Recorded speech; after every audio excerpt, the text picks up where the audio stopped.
अभी सुन रहे हैं बगैर सिटी टीम धमाका को।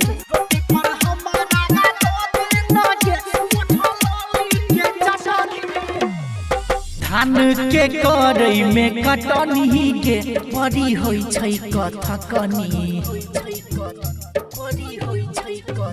हे गई धान के करई में कटनी के परी होई छै कथकनी आ रोटी पर कनी दो दे लगे उठल आली के चटनी रोटी पर हमारा दो दे लगे उठल आली के चटनी। इलाका किसी का हो धमाका दिवाकर दीवाना भाई का ही होगा।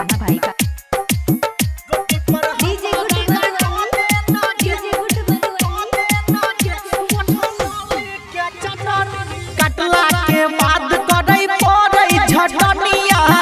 देहो से पूरा निकल जाय छै पनिया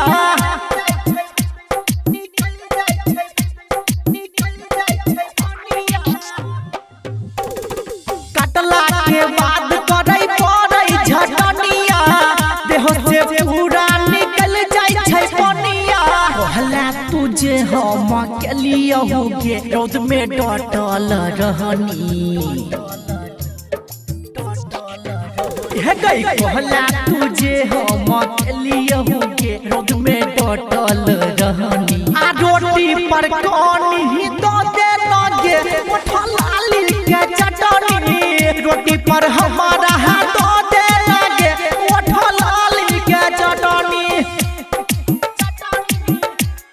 अभी सुन रहे दिवाकर दीवाना भाई। रिकॉर्डिंग स्टूडियो से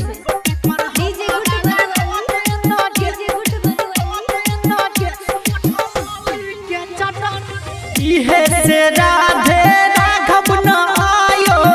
राघव राज के काम न भायो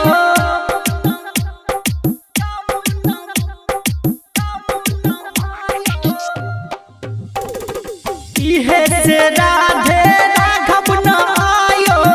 राघव राज के काम न भायो आई तो हर पिटल कगे तयो पीछा रे हटनी